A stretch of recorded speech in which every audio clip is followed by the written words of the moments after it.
Bom dia, pessoal. Sejam todos bem-vindos a mais uma teleaula aqui no nosso Telesaúde Goiás. Para mim é uma alegria muito grande estar aqui novamente com vocês. Para aqueles que ainda não me conhecem, eu sou o professor Gustavo. Eu integro aqui o grupo de professores que somos tanto teleconsultores como teleeducadores aqui no Telesaúde. E é sempre muito bom compartilhar com vocês um pouquinho de conhecimento, termos essa troca, né? A gente aprende muito aqui, tanto com as dúvidas que vocês trazem, quanto com as indagações clínicas, né, que a gente sempre discute. Isso é muito bom. Hoje a gente vai ter uma aula um pouco mais rápida, tá? Para falarmos um pouco a respeito de cimento de ionômero de vidro. O cimento de ionômero de vidro, que é um material odontológico, né, um cimento odontológico, muito versátil na clínica, né? E eu ainda vejo que muitos profissionais às vezes têm algumas dúvidas quanto às principais indicações, quanto aos reais efeitos do cimento, né? Como e quando eu posso utilizá-lo.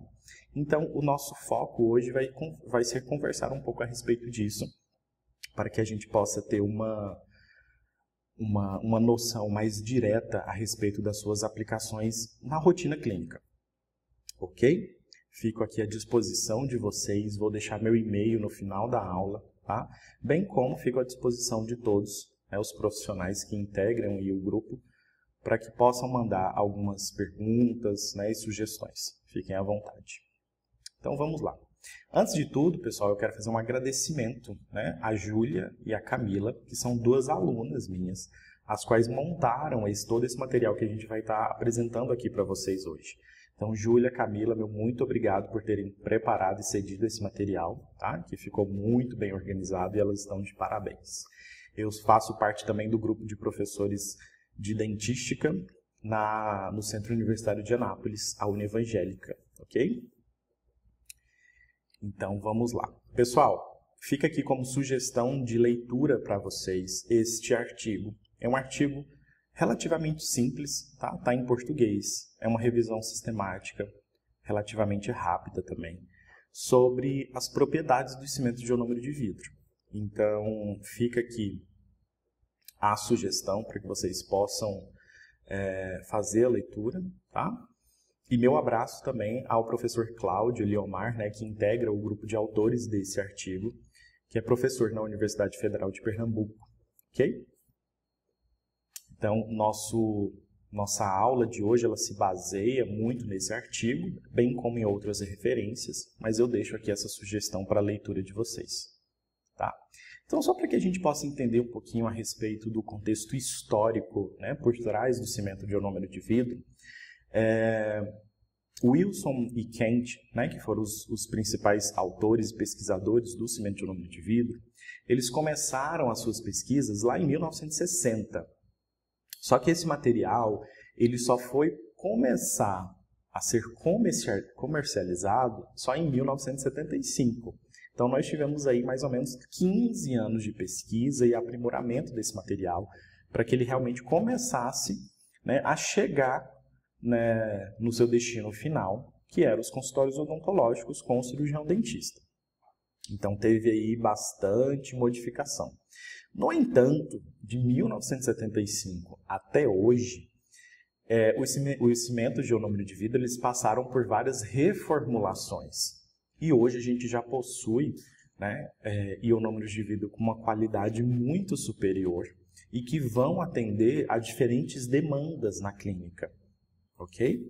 Então, bem como os materiais odontológicos como um todo, né? Eu sempre gosto de comentar que dentro dessa área de materiais odontológicos, né, que bem como integra aí a dentística, onde a gente tem resinas compostas, cimentos dos mais variados tipos, né, todos esses materiais restauradores, sejam diretos, indiretos, né, temporários ou permanentes, eles passam por modificações constantes. Por isso que é tão importante que a gente possa ir se atualizando conforme o passar do tempo. Porque um ano, esse material ele pode já ficar obsoleto. E um novo material vem para substituir, ou até mesmo o mesmo material com novas modificações e indicações.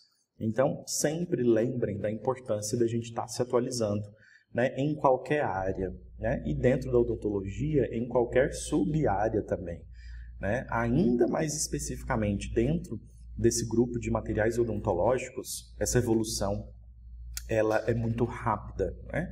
E de certa forma isso é bom, porque significa que os materiais eles estão sendo aprimorados e as pesquisas odontológicas nesse sentido, elas são constantes.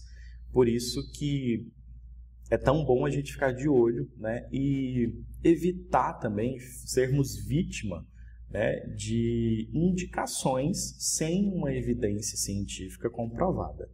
Então, lembrem-se sempre, né, de pesquisar antes a respeito dos materiais, para que você possa obter daquele material, qualquer que seja ele, o melhor resultado, né, daquilo que ele pode oferecer para você dentro da sua rotina clínica, dentro da sua esfera de atendimento, vamos falar assim. Ok?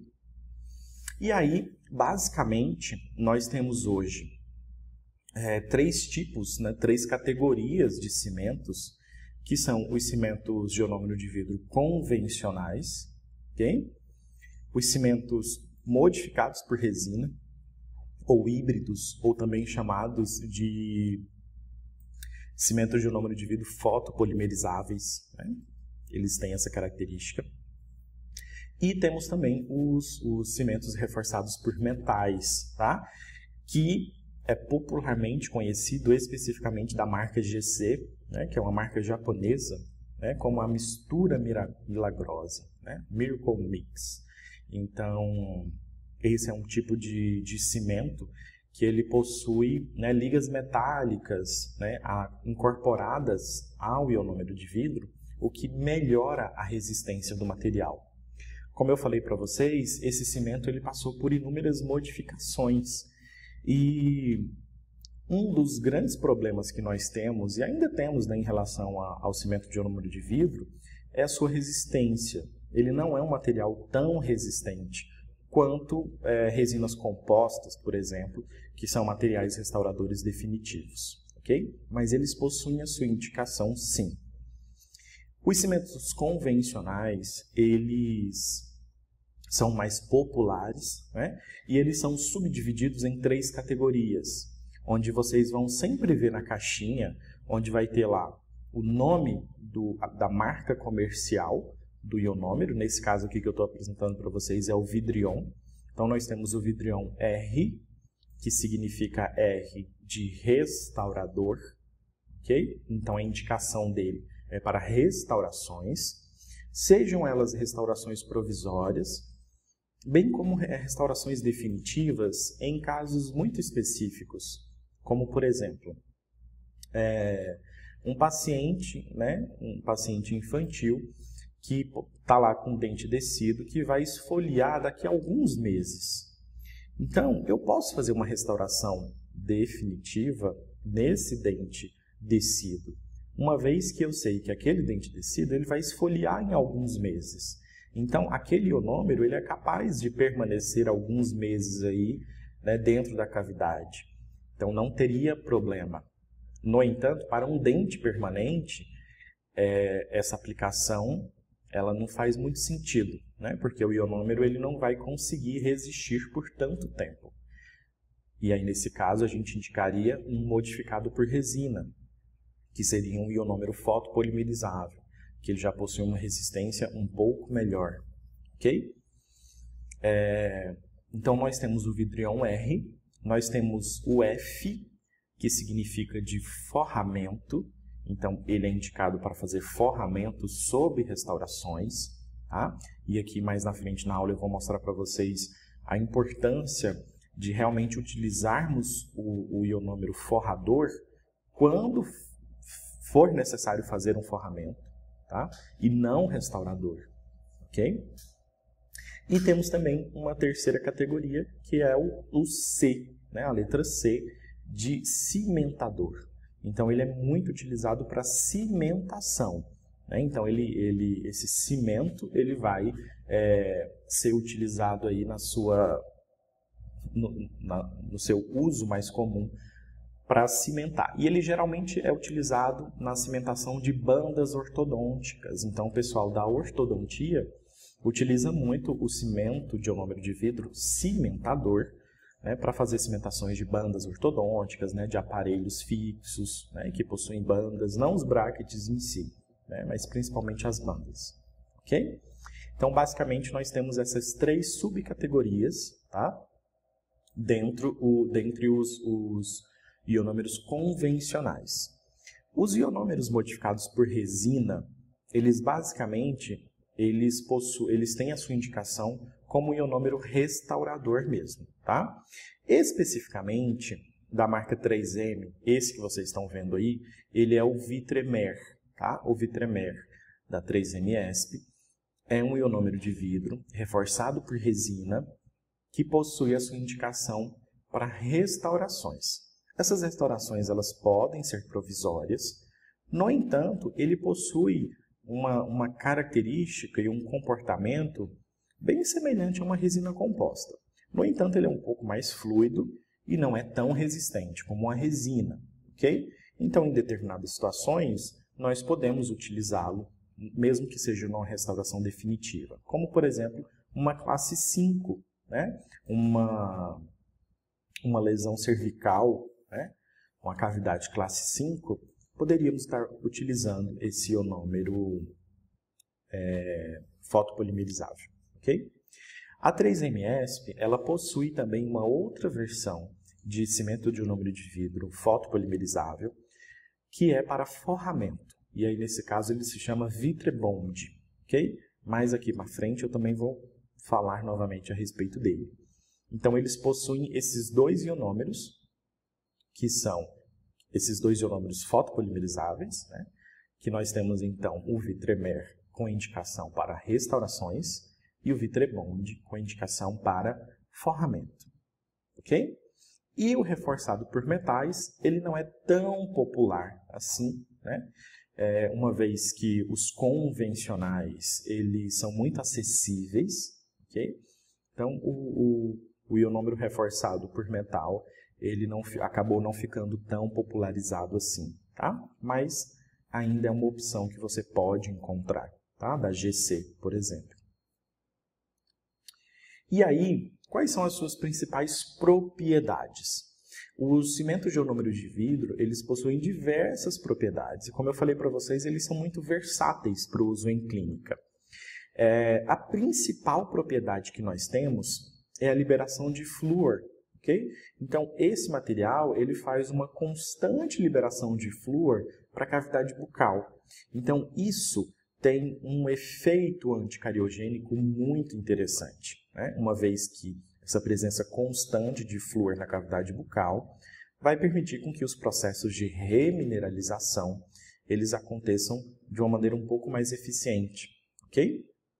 E aí isso aí a gente adentraria no assunto mais amplo da cariologia e de como é que funciona o comportamento das lesões de cárie, né, da bioquímica da cárie. Não é o foco da nossa aula de hoje. Mas essa constante liberação de flúor na cavidade bucal tem esse efeito muito positivo em relação aos aspectos da doença cárie, ok? Outra característica que esse ionômero tem, que os ionômeros possuem, é a adesividade. Então, eles têm a capacidade de se ligar quimicamente à estrutura dental. Por isso que eles são tão importantes, né, de serem utilizados. Eles não requerem a aplicação de um sistema adesivo, por exemplo. Você manipula o ionômero e aplica ele dentro da cavidade. Porém, os cimentos de ionômero de vidro, que são reforçados por resina, ou também chamados de cimento de ionômero de vidro fotopolimerizáveis, eles sim possuem um preparo prévio da cavidade para serem aplicados. Cada sistema, cada marca de ionômero de vidro fotopolimerizável, ele possui, né, na sua bula, então eu sempre recomendo para que todos possam ler a bula do material que você possui, tá? E ver qual que é o protocolo que o fabricante indica. Então, basicamente, se aplica um primer, tá? que funciona ali como um adesivo antes da aplicação do cimento em si, ok? O Vitremer, que é esse cimento de ionômero de vidro fotopolimerizado da 3MSP, ele possui um primer que é aplicado na cavidade antes da aplicação do ionômero. Ele vem, então, o líquido do primer, um vidrinho, um potinho, né, com o líquido do primer. Ele possui outro vidrinho, outra embalagem, com o líquido responsável pela manipulação do pó e do líquido, né, nas proporções corretas. E um terceiro vidrinho de líquido, que é o glass, que serve para que a gente possa isolar e recobrir esse ionômero após a sua aplicação e fotopolimerização. Ok? Então lembrem, os cimentos fotopolimerizáveis, eles requerem um tratamento prévio da cavidade, onde serão aplicados. Os convencionais não requerem esse preparo, ok? Eles vão se ligar quimicamente à estrutura dental. Eles fazem ligações principalmente com o cálcio, ok? Outras características que eles possuem é a boa biocompatibilidade. Então, o que é isso? É a característica que o material tem de não causar, né, efeitos danosos ali ao organismo. Então, eles têm essa biocompatibilidade muito importante. Bem como o coeficiente de expansão térmica, que aí são características mais da biomecânica do material, okay? Que são muito parecidos com o da dentina, por exemplo.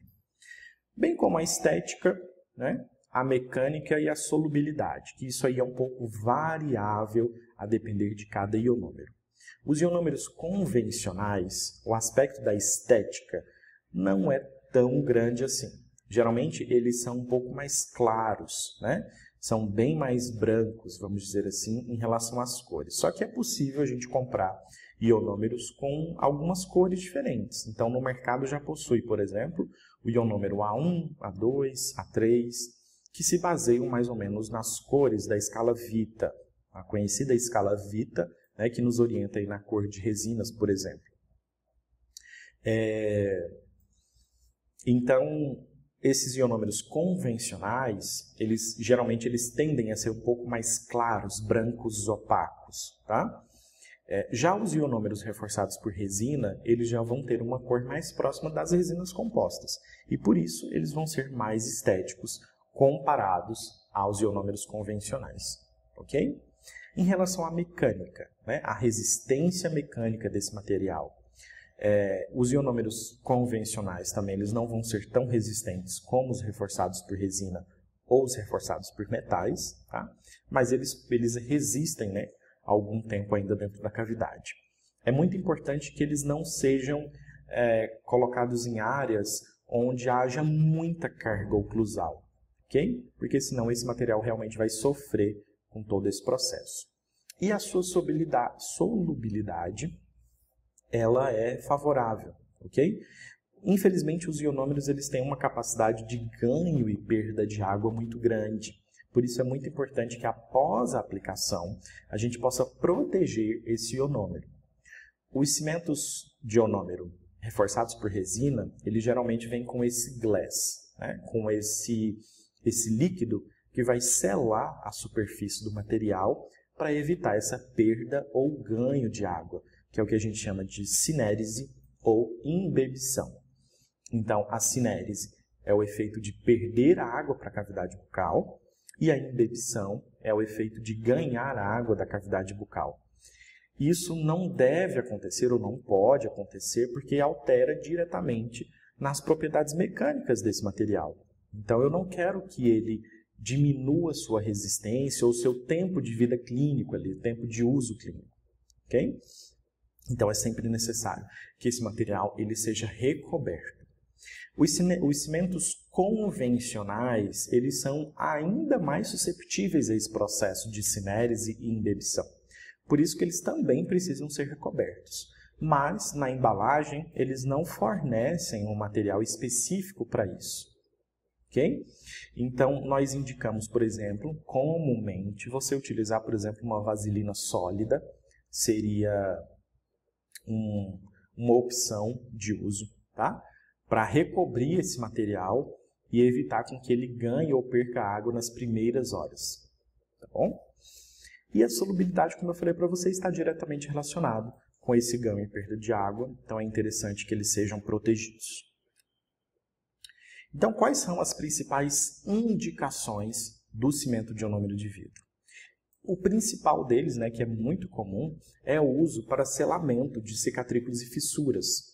Então, o cimento de ionômero de vidro ele tem essa versatilidade, tá?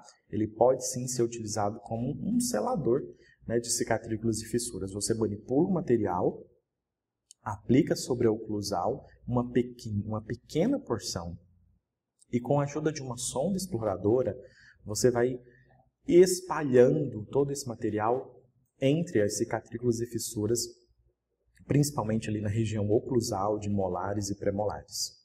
Ok? É muito importante que esse material ele não fique em excesso. Ele serve apenas para recobrir cicatrículas e fissuras. Ok? Ele serve também como material de proteção para fazer forramento ou base.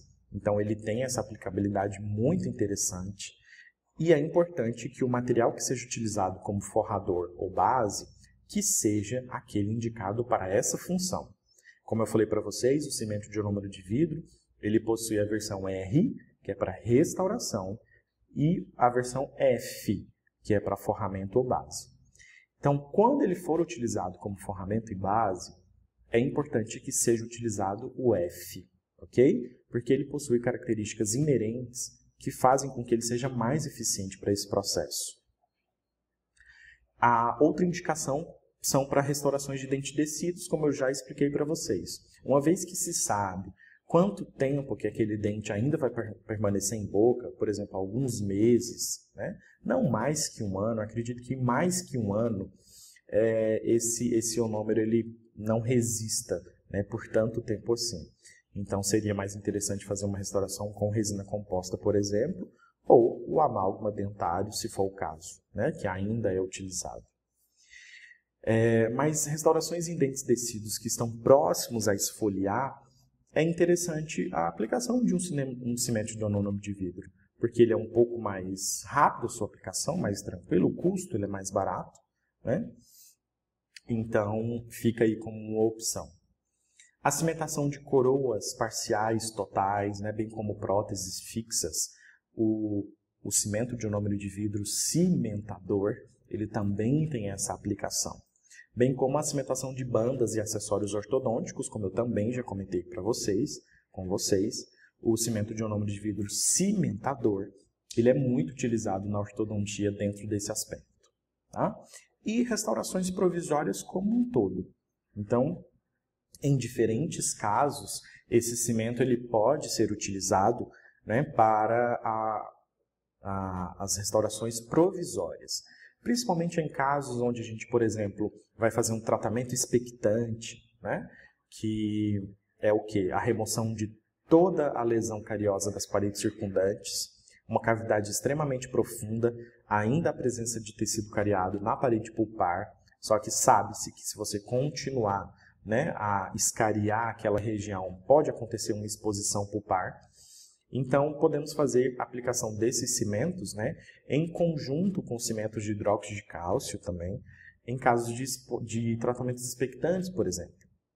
Bem como restaurações provisórias como um todo, ok? Quais são as suas contraindicações? Então, como eu falei para vocês, esses materiais eles não podem ficar sujeitos a grandes cargas oclusais, porque eles não vão resistir por tanto tempo, né? A resistência mecânica desses cimentos ela não é tão alta. Por isso que é importante que, caso sejam aplicados, por exemplo, na oclusal de molares, né, que essa aplicação ela não fique ali em íntimo contato oclusal com o dente adjacente. Então, é importante fazer esse acompanhamento. Restaurações classe 4, né, de forma nenhuma, porque com certeza esse material ele vai fraturar, ele vai quebrar, ele vai sair, né, daquele preparo classe 4, não tem essa indicação. Ou em áreas de cúspides, né, uma vez que as áreas de cúspides elas também recebem muito impacto oclusal. Já em restaurações classe 3, né, que são proximais de dentes anteriores, Esses cimentos eles podem até ser aplicados, né? Mas esteticamente eles não ficarão muito agradáveis o resultado, desde que seja uma restauração provisória. Aí tudo bem, ok? Então lembrem-se desses detalhes. Esses cimentos, pessoal, eles possuem alguns cuidados técnicos muito importantes. O principal deles é o armazenamento. Como ele se trata de um pó e de um líquido, esse pó ele acaba ganhando muita umidade do ar. Por isso que esse pó ele precisa ficar fechado, os frascos precisam ficar fechados quando não estiverem em uso, ok?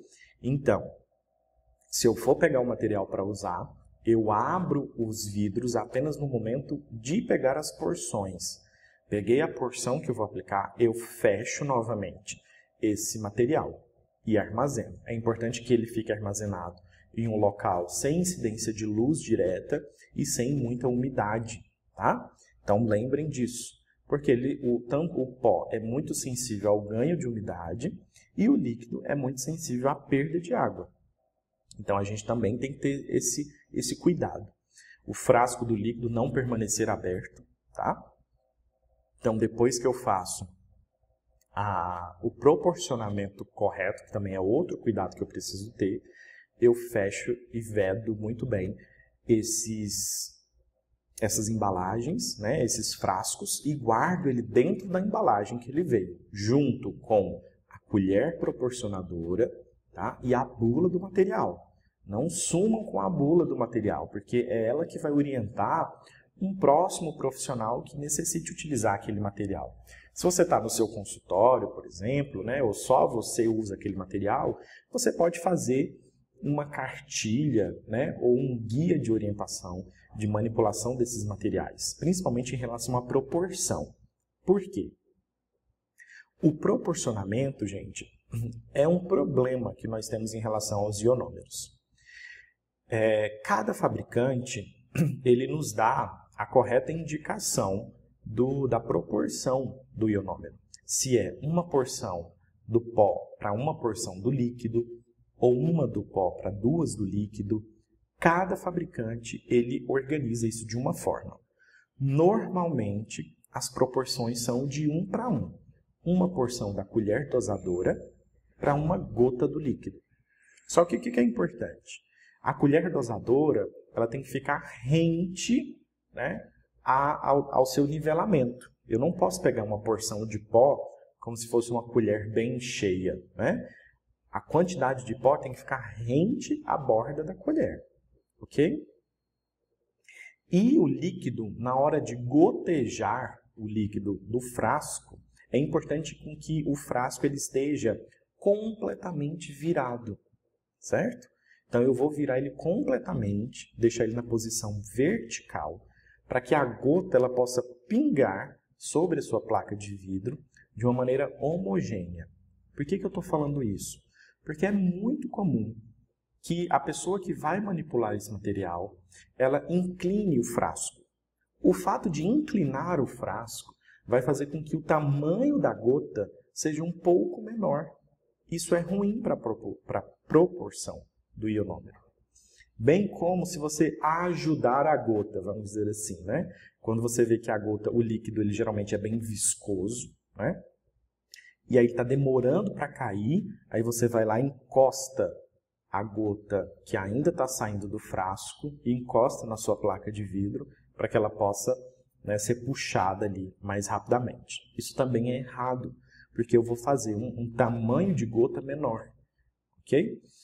E aí esse proporcionamento ele deve ser o mais correto possível, para que eu não tenha problemas na minha manipulação, nem problemas depois na minha inserção do cimento dentro da cavidade desejada, ok?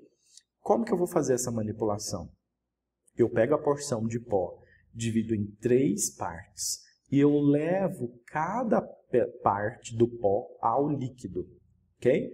Então manipula a primeira parte, né? É sempre importante utilizar uma espátula 24.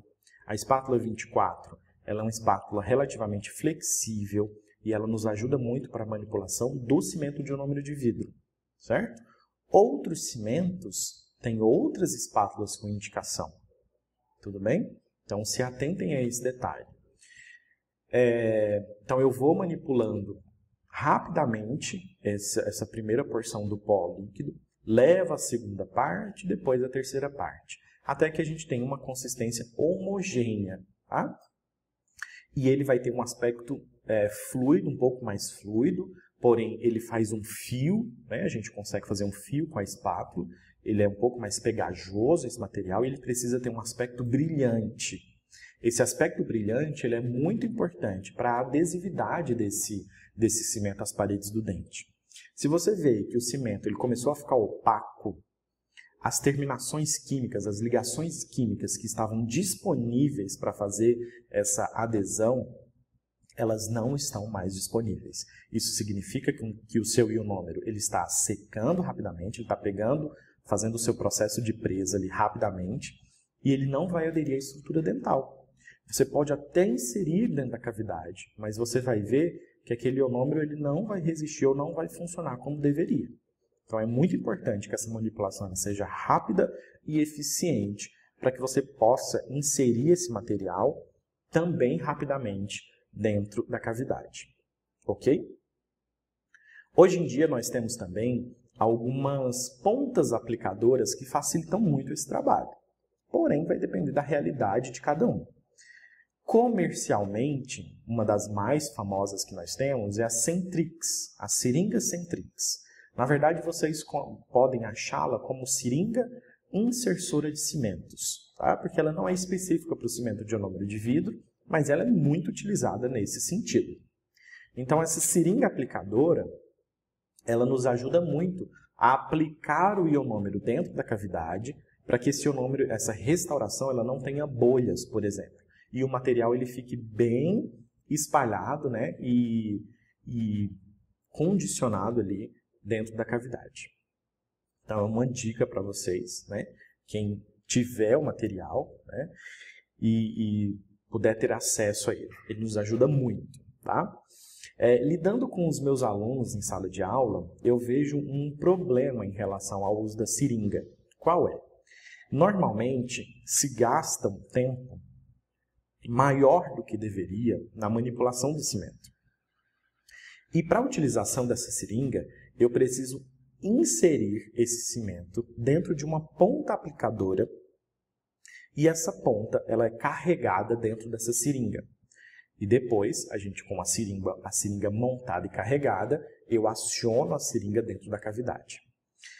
Porém, como se demora muito para manipular esse material, ele vai começando a sua reação de presa e o fato da demora de inserção desse cimento dentro da ponta aplicadora e o carregamento da seringa até a inserção dentro da cavidade, o material ele já pegou presa, né? Ou ele ficou muito mais denso, né? A característica dele ele foi ficando bem mais viscoso, bem mais denso, a ponto de você não conseguir inserir muito bem. E aí acha-se que a seringa, na verdade, atrapalha. Mas, pelo contrário, ela tem uma aplicação muito interessante e muito boa. Porém, a gente precisa ser rápido na manipulação. Ser rápido não significa que você vai manipular de qualquer jeito, mas você ser mais assertivo na sua manipulação. E um fator importante para evitar problemas em relação a isso é a correta proporção de pó e líquido. Como eu já expliquei para vocês, se eu coloco mais pó e menos líquido do que deveria, esse material ele vai ficar bem mais seco, né? E vai ter um aspecto não desejável para aplicação dentro das cavidades. Ok? E aí vem as vantagens e desvantagens em relação aos ionômeros convencionais e aos cimentos modificados por resina. Tá? Então, na verdade, o que nós temos de vantagens e desvantagens em relação aos dois? Eu acho que eu já conversei um pouco com vocês a respeito disso aqui ao longo da aula, né? Uma vantagem dos cimentos convencionais é a sua fácil manipulação, sua fácil inserção dentro das cavidades, bem como o preço, o custo do material. Ele é um custo bem mais em conta em relação aos modificados por resina. ok? A desvantagem é que esses materiais eles não possuem uma estética muito agradável, porque eles são bem mais claros, um branco mais opaco, né? E a sua resistência, que também não é tão grande. Já os modificados por resina, eles possuem a vantagem de serem fotopolimerizáveis, então a presa final desse material ele só acontece depois da fotopolimerização, o que melhora assim o seu tempo de trabalho, ok? Outra vantagem que nós temos é a cor desses cimentos, que são muito próximas à cor das resinas compostas. Então, esteticamente, eles são mais favoráveis, bem como a sua resistência, que também é maior e melhor comparada aos convencionais. Como desvantagem, nós temos o alto custo desses cimentos. Eles realmente são muito mais caros do que os cimentos convencionais.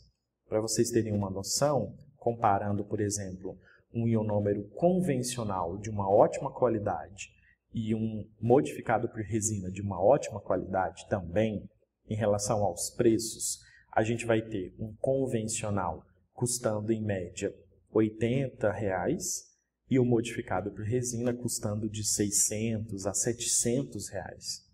Então, é uma variação de preço muito grande, ok? E aí vai depender de cada realidade de clínica, de consultório, de profissional, de paciente, para que a gente possa ter esses materiais. Lembrem que os convencionais, eles também possuem suas indicações e ótimas aplicações. Não substitui os modificados por resina, eles não substituem completamente os convencionais. Como, por exemplo, eu vou fazer uma restauração provisória. Eu sei que em uma semana, ou menos de 15 dias, eu vou remover aquela restauração. Por que utilizar um modificado por resina, por exemplo? Não há essa indicação. Um convencional é mais indicado, ok? Mas, enfim, ficam aí essas vantagens e desvantagens em relação a esses materiais. Outra questão importante em relação aos cimentos de ionômero de vidro modificados por resina é porque eles possuem na sua composição um dos principais monômeros orgânicos que compõem esse cimento é o EMA, que é o hidroxietilmetacrilato. O EMA ele é um monômero utilizado nas resinas compostas, por exemplo, e ele foi incorporado dentro do cimento de ionômero de vidro para que ele pudesse ser, assim, modificado por resina e ter a sua ativação através da fotopolimerização. Porém, a presença do EMA dentro desses ionômeros causa um certo efeito tóxico para a polpa. Então, quando nós temos cavidades muito profundas, é importante que o material que seja utilizado seja um ionômero forrador e não um restaurador, porque a composição de ambos ela é diferente. Se o ionômero ele tem indicação de forramento, ele vai ter as suas características de proteção do complexo dentino-pulpar muito mais apuradas do que um ionômero que tem uma indicação de restauração. O ionômero restaurador ele vai ter as suas características mais elevadas em relação à cor, à resistência, ok? E não a proteção do complexo dentino-pulpar em si, tá?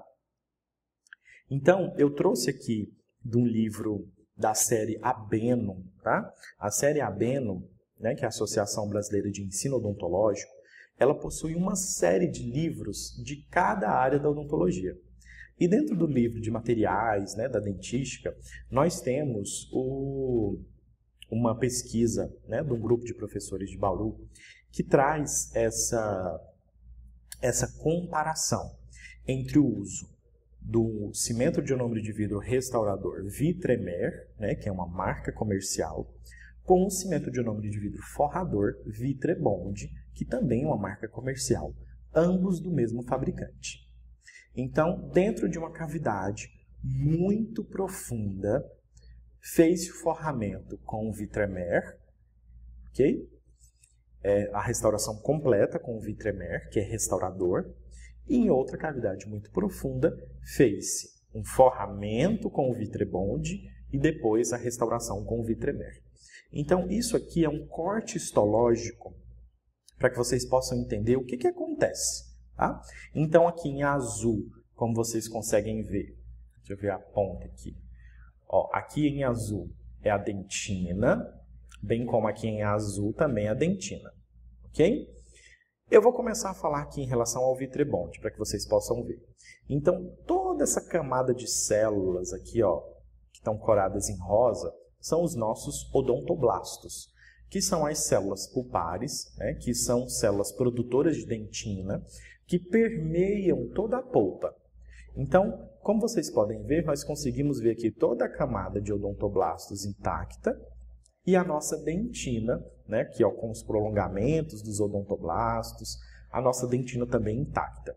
Então, nós temos essa zona aqui que ela é pobre em células, né, e depois vem a zona rica em células, que são células aqui pluripotentes. Ok? Já aqui nessa outra imagem, nós temos a nossa dentina e a nossa polpa. Como pode-se ver, a gente consegue ver ó, vasos sanguíneos dilatados, né? Processos de reabsorção da dentina, células inflamatórias mononucleares, tudo isso que a gente consegue ver aqui de certa forma desorganizado é um efeito citotóxico do Vitremer numa restauração muito profunda. Por isso que, quando eu tenho uma restauração muito profunda, eu preciso proteger a minha polpa. A proteção do complexo dentino-pulpar é extremamente importante para que a polpa ela não sofra um processo inflamatório com isso, como a gente consegue observar nessa imagem. Todos esses processos de reabsorção e inflamação. Okay? Isso se deu porque nós utilizamos um cimento restaurador em uma cavidade muito profunda, sem proteção. Já no outro caso, nós temos uma cavidade também muito profunda, porém o cimento aplicado bem próximo à polpa, ali, né, naquela última camada de dentina, era um ionômero forrador que possui essas características muito mais eficientes. Então, nós não observamos nenhum efeito citotóxico. Ok? Então, lembrem-se desse detalhe, porque é uma diferença muito visível aqui, como a gente enxerga, né, dos efeitos desse material. Se por um acaso você só possui o cimento de ionômero de vidro restaurador, eu indico para que você aplique um cimento de hidróxido de cálcio como um forramento antes da aplicação desse cimento de ionômero de vidro, ok? Porque aí o cimento de hidróxido de cálcio ele vai fazer aí essa proteção ao invés de aplicar diretamente o ionômero de vidro numa cavidade muito profunda, ok? E aí, pessoal, como resultados finais que nós temos, é possível observar que, embora mais resistentes e estéticos, com características melhoradas, a pouca resistência e dureza ainda são grandes problemas relacionados ao cimento de ionômero de vidro. Por isso que eu reforço a importância do cuidado e do acompanhamento na hora da aplicação desses cimentos.